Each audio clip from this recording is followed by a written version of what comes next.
اس کے جو نقصان والی ہیں حیدرآباد ہے, کوئٹہ ہے, پشاور ہے, ان کو ٹھیک کریں. جو بیسٹ آپ کی ڈسٹریبیوشن کمپنی ہے الیکٹریسٹی کی, اس کو اٹھا کے اس کا بیڑا کر کے, کیونکہ اس میں مال ہے, یہ پروفیٹیبل لاس میکنگ نہیں ہے. اچھا, آپ ایک بڑی انٹرسٹنگ بات ہے کہ پنجاب میں جتنی, میں پنجابی کی حیثیت سے بات نہیں کر رہا, لیکن ایک فائنینشیل بات ہے کہ جتنی بھی پنجاب میں ڈسٹریبیوشن کمپنی ہیں ان کے لاسز یا سنگل ڈیجٹ میں ہیں یا 16, 17, 14 کے 15, 16 کے قریب ہیں.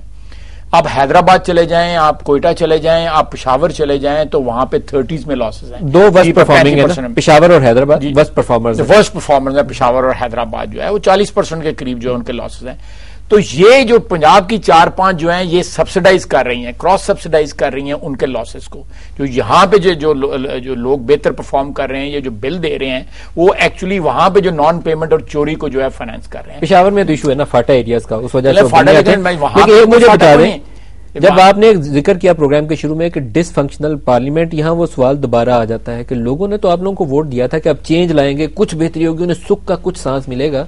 خواجہ صاحب جیسے وہ ابھی راجہ صاحب مجھ سے شکایت کر رہے تھے کہ جناب راجہ صاحب دکھی ہو گیا نا, دکھ نو سمجھنا چاہیے تانوں بھی تو لوگوں نے عوام نو بھی چینج کے لیے لوگوں نے ووٹ کیا تھا کہ مشرف کے دکھوں سے نجات ملے, یہ لوگ بہتری لائیں. جب یہ لوگ بہتری نہیں لائے تو وہ کیا کریں, آپ بتائیے. لیکن یہ ڈیلیما جو ہے ہمارا بھی ہے, یہ صرف جو ہے پاکستانی عوام کا بھی ہے, ہمارا بھی ڈیلیما ہے کہ ہم ایک ایسے اس میں سچویشن میں پھنس گئے ہیں کہ ہم پارلیمنٹ کا حصہ بھی ہیں, اور مجھے بھی نظر آ رہا ہے کہ پارلیمنٹ ڈس فنکشنل ہے, مجھے بھی نظر آ رہا ہے کہ پارلیمنٹ جو ہے ایگزیکٹو نے اس کو یرغمال بنایا ہوا ہے. میں 2 کیسز لے کے گیا سپریم کورٹ میں, مجھ سے سب سے پہلے عدالت نے یہ سوال پوچھا کہ آپ یہاں پہ کیوں آئے, آپ کے پاس اپنا ادارہ ہے, وہاں پہ آپ نے کیوں نہیں اس کا ریڈریسل ڈھونڈا ان ایشوز کا. میں ایل پی جی کے اور رینٹل پار کے دونوں کیسز میں وہاں پہ پٹیشنر ہوں, بلکہ جو ایل پی جی کا ہے وہ پٹیشنر ہی میں ہوں, میں نہیں جا کے وہاں پہ شروع کیا یہ معاملہ. تو میں نے ان کو یہ بات کی, میں نے کہا یہ آپ کے پاس حج کا معاملہ بھی آیا, آپ کے پاس NICL کا نیشنل انشورنس کارپوریشن کا بھی آیا, آپ کے پاس یہ ایل پی جی کا بھی آیا, آپ کے پاس رینٹل پاور کا بھی, یہ سارے سپریم کورٹ کے پاس جو ہے وہ پبلک انٹرسٹ پٹیشن کی صورت میں جو ہے وہاں پہ معاملات ہوئے ہیں. لیکن پارلیمنٹ نے اپنا جو ہے وہ کردار پورا ادا کیا. پارلیمنٹ کی تمام کمیٹیز نے اس کے اوپر رپورٹس بنائی اور رپورٹس سبمٹ کی کہ تاکہ ان کے اوپر ایکشن ہو, لیکن ایگزیکٹو نے کوئی ایکشن نہیں اس کے اوپر لیا. اس کا نتیجہ کیا نکلا کہ سو موٹو جو ہے, اگر کوئی سپریم کورٹ کو آج بلیم کرتا ہے کہ جی وہ خواجہ صاحب, لیکن سپریم کورٹ کی طرف بعد میں چلتے ہیں. یہ بتا دیں کہ یہ وہ تمام معاملات ہیں جہاں ریڈریسل جو تھی سپریم کورٹ میں جا کر ہوئی, آپ کے پارلیمنٹ میں نہیں ہوئی, لیکن ہم نے پارلیمنٹ ریڈریسل جو ہے ایگزیکٹو نے ملک صاحب کرنی ہے, جس نے بھی کرنی ہے وہ بھی پارلیمنٹ کا حصہ. آج پیپلز پارٹی کی حکومت ہے, کل آپ کی باری آئے گی, آپ ہی لوگوں نے حکومت کرنی ہے نا, آپ پاکستان کے لیڈرز ہیں, سیاستدان ہیں, تو کیسے پاکستان میں سلجھے گا نظام اگر آپ لوگوں کا رویہ یہی رہے گا. تو I have absolutely no hesitancy in admitting that کہ پچھلے 3 سال میں جو ہے پیپلز پارٹی کا جو کردار رہا ہے وفاق کے اندر. اب دیکھیں رائے صاحب جو ہے وہ MQM کو جی اس وقت کے انقلاب کی کیوں باتیں کر رہے تھے, میں بھی ان کے ساتھ ہوں کہ یہ مشرف کے وقت MQM والے کیوں نہیں انقلاب کی بات کرتے. ان کے اتحادی ہیں, صبح شام ان سے بلیک میل ہوتے ہیں, صبح شام بلیک میل ہوتے ہیں, ان کے کہنے پہ ہوئے پکڑے ہوئے لوگ چھوڑتے ہیں, ان کے کہنے کے اوپر پولیس کی بھرتیاں کرتے ہیں, ان کے کہنے پہ پتہ نہیں کیا کرتے ہیں. اب کراچی میں جو ہے وہ سیاست کے نام پہ گینگ وار ہو رہی ہے. سیاست ایک صرف کور ہے, سیاست جو ہے وہ کوئی یہ وہاں پہ جو 4-5 پارٹیاں لڑ رہی ہیں وہ سیاسی جنگ نہیں ہے, وہ گینگ وار ہے, ٹرف کی جنگ ہے, وہ بھتے کی جنگ ہے جس کے اوپر وہاں پہ لڑائی. خواجہ آصف صاحب اس کی ذمہ داری اگین انہی حکومتوں ہی نہیں منتخب لوگوں پر ہی عائد ہوتی ہے. میں سمجھتا ہوں کہ یہ ہم گلی محلے میں جب نکلتے ہیں تو لوگ سوال کرتے ہیں کہ یہاں ہمیں آپ خواب دکھاتے تھے ہم لوگ کہ جنرل پرویز مشرف جائے گا, فوجی ڈکٹیٹر جائے گا تو پاکستان میں خون برسے گا, یہ کیا کیا اس پارلیمنٹ نے, سوال اٹھاتے ہیں. میں خود یہ بلیو کرتا تھا کہ جنرل مشرف جائے گا اور یہ معاملات سلجھیں گے اور پاکستان جو ہے اس کو, لیکن جیسے میں نے ارلیئر آپ کی خدمت میں عرض کیا ہے کہ افراد کا فیلئر جو ہے وہ خدا کے لیے جو ہے وہ نظام کا فیلئر نہ بنے, یہ میری دعا ہے. یہاں پہ افراد فیل ہو رہے ہیں, یہ افراد کا فیلئر ہے, یہ افراد کی ناکامی ہے جو آج پاکستان میں 3 سال کے بعد انتخابات کے ہم دیکھ رہے ہیں. لیکن جو لوگ انقلاب کی بات کرتے ہیں, جو لوگ مارشل لا کی بات کرتے ہیں, یہ لوگ جو ہیں ہر دور میں ہر دور میں جو ہے اقتدار کے یہ غلام رہے ہیں. یہ ہر دور میں جو ہے اقتدار کے ایوانوں میں یہ لوگ جو ہے سجدہ ریز رہے ہیں. آج یہ انقلاب کی باتیں کرتے ہیں, آج یہ جرنیلوں کی, اور جرنیلوں کی ڈیفینیشن دیتے ہیں کہ کون سا جرنیل محب وطن ہے اور کون سا جرنیل محب وطن نہیں ہے. میں نہیں سمجھتا کہ کسی کو حق ہے جو ایک بندہ پاکستانی فوج میں چلا گیا, یا میں پاکستان کے کسی طبقے کو جو ہے غیر محب وطن نہیں کہتا, سب محب وطن ہے. لیکن اگر یہ ڈیفینیشن جو ہے پاکستان کے جرنیلوں کو ڈیفینیشن جو ہے لندن سے چاہیے کہ کون یہ سرٹیفکیٹ جو ہے حب الوطنی کا وہاں پہ چاہیے, تو میں سمجھتا ہوں کہ بڑے افسوس کی بات ہے. ایک بریک لے لیں, بریک کے بعد اب تبدیلی کیسے آئے گی پاکستان میں, کیسے نظام سدھرے گا, اس کے اوپر بھی خواجہ صاحب آپ سے رائے چاہوں گا. ایک شارٹ بریک لے لیں ناظرین, ہمارے ساتھ رہیے گا.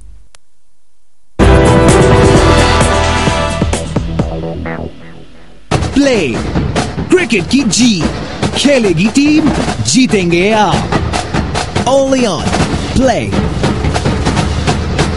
جب چاہیں اپنے تمام یوٹیلیٹی بلز میں انقلاب آئے گا, انتخابات ہوں گے, یا ایک خلفشار کی کیفیت پیدا ہوگی. خواجہ آصف صاحب ہمارے ساتھ ہیں. خواجہ صاحب یہ فرمائے گا کیا اچھا نہیں ہوگا کہ یہاں پہ وہ نعرے لگتے ہیں کہ ایک کی باری ہے, دوسرے کی باری ہے, دو بڑی جماعتیں ہیں. ایم کے ایم والوں نے یہ بھی الزام لگایا کہ میڈیا کہتا ہے کہ صرف دو جماعتوں کا ہی آپ نام لیتے ہیں. کچھ نئے لوگ آ جائیں, عمران خان ہے, پاپولر ویو ہے, کچھ اور لوگ اٹھیں اور سامنے آ جائیں میدان میں, چہرے بدل جائیں. دیکھیں یہ اسٹیبلشڈ پارٹیز تمام ممالک میں ہیں اور وہ آتی رہتی ہیں, اقتدار میں آ بھی جاتی ہیں, اقتدار سے چلی بھی جاتی ہیں. تو اگر عوام کسی کو الیکٹ کرنا چاہتی ہے, لیکن نئے آدمی تو کوئی نہیں ہے. خان صاحب کی آپ نے بات کی, خان صاحب نے مشرف کا جو ریفرینڈم تھا بڑے جوش و خروش سے اس کی حمایت کی تھی. آج کل بھی وہ اسٹیبلشمنٹ کے ساتھ فلرٹ کر رہے ہیں. تو ان کو بھی پتہ لگ گیا ہے کہ اس ملک میں جو راستے جو ہیں سارے وہ براستہ اسٹیبلشمنٹ ہی اقتدار میں پہنچتے ہیں. تو یہ کوئی بھی یہاں نیا کوئی بھی نہیں ہے, سارے جو ہے پرانے ہی ہیں. نیا جب قیادت جب آتی ہے تو وہ ایک موومنٹ جب آتی ہے نا, تو وہ تھرو اپ کرتی ہے نئی قیادت. مثلا آپ دیکھیں یہ جو 3-4 ممالک میں اس وقت انقلاب آیا ہے نارتھ افریقہ میں, وہاں پہ آپ کو کسی قیادت کا نام نہیں وہاں پتہ چل رہا. نئے لوگ ہیں, نئے لوگ ہیں, لیکن وہاں پہ 30-40 سال کا ایک سٹریچ ہے جس میں قیادت کو جو ہے پنپنے نہیں دیا, قیادت کو نے وہاں پہ جنم نہیں لیا, قیادت پروسیس نے جو ہے وہ تھرو اپ نہیں کی قیادت جو ہے. تو اس میں جو ہے وہ ہیڈ لیس جو ہے ایک ریولوشن آ رہے ہیں, لیکن پروسیس وہاں پہ اسٹیبلش ہو رہا ہے. وہاں پہ بھی ہو سکتا ہے پرانے آدمی آ جائیں, وہاں پہ اسٹیبلش لوگ آ جائیں. پاکستان میں بھی یہ کلمیاں ہیں. یہاں پہ مصر میں ہم نے دیکھا تھا, یا ایون لیبیا میں ہم دیکھتے ہیں کہ وہ قذافی جا رہے ہیں تو ان کا بیٹا امیدوار تھا کہ وہ آئے گا. حسنی مبارک جا رہے تھے تو بیٹا امیدوار تھا وہ آ جائے گا. پاکستان میں بھی سیاسی جماعتوں میں یہی وراثتی نظام ہے. میاں صاحب کے پیچھے شہباز ہے, شہباز کے پیچھے حمزہ شہباز ہے, پرویز الہی کے پیچھے مونس الہی ہے, زرداری بی بی کے پیچھے زرداری صاحب تھے, اب ساتھ وہ بیٹا ہے ان کا. فنڈامنٹل فرق ہے. سیاسی پارٹی میں تو یہ چیز جو آپ کہہ رہے ہیں یہ ہو سکتی ہے, لیکن سیاسی پارٹی میں تو ہو سکتی ہے. جاوید آصف پاکستان نہیں بن سکا. سیاسی پارٹی جب آتی ہے انتخابات کے ذریعے وزارت عظمیٰ تک پہنچتی ہے یا پریزیڈنسی تک پہنچتی ہے تو وہ عوام کے ووٹوں سے پہنچتی ہے. ہماری سیاسی پارٹیوں کے اندر جو ہے وہ جمہوریت آئیڈل شیپ میں موجود نہیں ہے. وہاں پہ آپ یہ جو آپ نے بات کی ہے وہ لاگو ہو سکتی ہے, لیکن وہاں پہ جو ہے مصر میں ہو رہا تھا, شام میں ہو چکا ہے, یا لیبیا میں ہونے جا رہا تھا, یا اور جگہ پہ جو ہے وہاں پہ وراثتی جو ہے اقتدار جو ہے منتقل ہو رہا ہے بغیر پروسیس کے. یہاں پہ اقتدار جو ہے اگر کل کوئی چاہے تو ہماری پارٹی میں کو اقتدار سے ہٹایا بھی جا سکتا ہے, یا پیپلز پارٹی کو اقتدار سے ہٹایا جا سکتا ہے, اور لوگ اقتدار میں لائے جا سکتے ہیں. اقتدار میں وراثت یہاں پہ پاکستان میں کسی صورت بھی نہیں رہی. یہ اقتدار میں وراثت اگر آپ اس سینس میں لیں تو اس وقت برٹن میں بھی ہے. ملی بینڈ 2 بھائی ہیں اس وقت, جو اس وقت اس میں لیبر پارٹی میں 2 بھائی ہیں. قابض نہیں ہے, لیکن قابض نہیں ہے, ایک سسٹم ہے, ایک سسٹم ہے. تو سسٹم کے ذریعے آئے, ہمارے یہاں بھی سسٹم کے ذریعے آئیں گے نا. کوئی وزارت عظمیٰ جو ہے میاں صاحب نامنیٹ تو نہیں کریں گے کہ یہ وزارت عظمیٰ تو عوام دے گی, سیٹیں جو ہے عوام دے گی. میاں نواز شریف کی مرضی کے بغیر اگر پی ایم ایل این جیتی ہوئی تو کوئی شخص پاکستان جیتے گی نا. دیکھنا وزیر اعظم نہیں ہوگا. بنیادی شرط کیا ہے, اگر پیپلز پارٹی جیتی ہے تو آصف زرداری اکیلے شخص کی مرضی سے وزیر اعظم پی ایم ایل این جیتے گی. شرط کیا ہے کہ پی ایم ایل این کو عوام جو ہے وہ اقتدار جو ہے وہ سونپے, اس کے بغیر جو ہے کوئی چیز نہیں ہو سکتی. پیپلز پارٹی کو عوام جو ہے اقتدار سونپے تو اس کے بعد وہ سٹیج آئے گی جو ہے.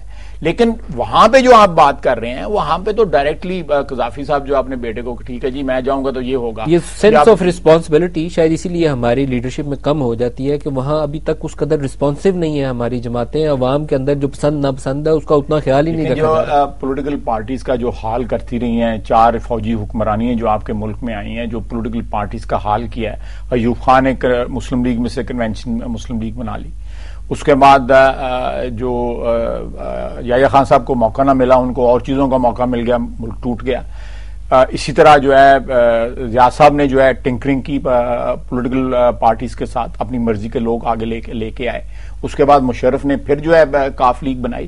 تو اس لیے جو شکست و ریخت کا شکار ہوتی رہی ہے, بالکل سیاستدانوں کی بھی ذمہ داری ہے. ٹیگ یہاں ہم لگا کے میدان میں آ جائے, لیکن دیکھیں اگر کھڑے رہے پاؤں پہ تو کچھ نہیں فرق پڑے. بالکل میاں صاحب نے 10 سال پروف کیا ہے نا, اگر وہ چاہتے تو ڈیل کر کے واپس آ بھی سکتے تھے, لیکن وہ عوام کی طاقت سے واپس آئے گا اقتدار کے. لاسٹ منٹ اب یہ بتا دیں پاکستان میں تبدیلی کا عمل کیسے آگے بڑھے گا؟ یہاں لوگ سڑکوں پہ نکلیں, مار دھاڑ ہو یہاں پہ بھی؟ میرا خیال ہے اس سے پہلے جو ہے اس ملک میں الیکشن ہو جانے چاہیے. جو ہے ہمارے پاس یہ میکنزم موجود ہے جو ان ملکوں میں موجود نہیں تھا. کب ہونے چاہیے انتخابات پاکستان؟ میرا خیال ہے کہ یہ گرمیوں کا موسم گزر لے, آموں کا موسم آپ گزار لیں, تو جو ہے اکتوبر نومبر میں آپ الیکشن کے لیے تیار ہونا چاہیے انشاءاللہ تعالیٰ. اکتوبر نومبر میں پاکستان میں, اکتوبر نومبر 2011 12 نہیں آئے گا, 12 نہیں آئے گا انشاءاللہ تعالیٰ. 2011 میں جو ہے الیکشن ہونے چاہیے میرے حساب سے. جو باقی اللہ تعالیٰ غیب کا علم جانتا ہے. میں جو نجومی آپ نے 2 لائے ہوئے تھے, یہ جو فال نکال رہے تھے طوطا بٹھا کے, یہ میں اس طرح کوئی پیشن کوئی نہیں کرنا چاہتا. لیکن جب پاکستان میں مایوسی بڑھے نا تو لوگ اس طرح کی آوازیں نکالنے لگ جاتے ہیں. ماضی میں بھی ہم نے دیکھا تھا. یہاں ایک سیاسی جماعت کا رول آئے گا. آپ جماعتی سطح کے اوپر کب یہ مطالبہ کریں گے؟ بالکل ایبسولوٹلی جماعتی سطح پہ بھی ایک دیکھیں, ہم نے یہ پچھلے 12-15 روز سے ڈسٹرکٹ لیول پہ میاں نواز شریف نے سپروائز کیے ہیں الیکشن. میں اپنی ڈسٹرکٹ کا بتاتا ہوں. ہماری ڈسٹرکٹ سے جو ہے تقریباً 200 کے قریب ڈیلیگیٹس وہاں پہ گئے, اور باقاعدہ 4 کا پینل دیا گیا جس میں سے آفس بیرر. جون 2011 میں کیا آپ کی جماعت سے توقع رکھیں کہ پاکستان کے لیے ایک واضح پالیسی دے دیں گے کہ الیکشنز ہوں یا نہ ہو, اب سے 3 ماہ کے اندر اندر آپ مجھے اگلا پروگرام کریں, میں آپ کو واضح پالیسی, اکنامک پالیسی آپ کو میں اگلے پروگرام میں دیتا ہوں. بالکل آپ میرے ساتھ پروگرام کریں, میں آپ کو دیتا ہوں بالکل شفاف جو ہے کلیئر کٹ بغیر کسی ابہام کے آپ کو پالیسی دیتے ہیں کہ پاکستان کے جو معاشی بیماریاں ہیں وہ کس طرح دور کی جا سکتی ہیں. بالکل صحیح. خواجہ صاحب ہم آپ کو دوبارہ بلائیں گے, آپ اپنا پروگرام تیار رکھیے. ہم آپ سے پوچھیں گے کہ اگر چینج ہوتی ہے تو آپ کو کیوں موقع دیا جائے, آپ کیا فرق کریں. بالکل میں بالکل آپ کو پیش. خواجہ محمد آصف صاحب, سینئر رہنما پاکستان مسلم لیگ نواز کے, بہت شکریہ. آج کے پروگرام میں آپ ہمارے ساتھ رہے. ناظرین پروگرام کا وقت ختم ہو رہا ہے. ندیم ملک کو اجازت دیجیے. خدا حافظ.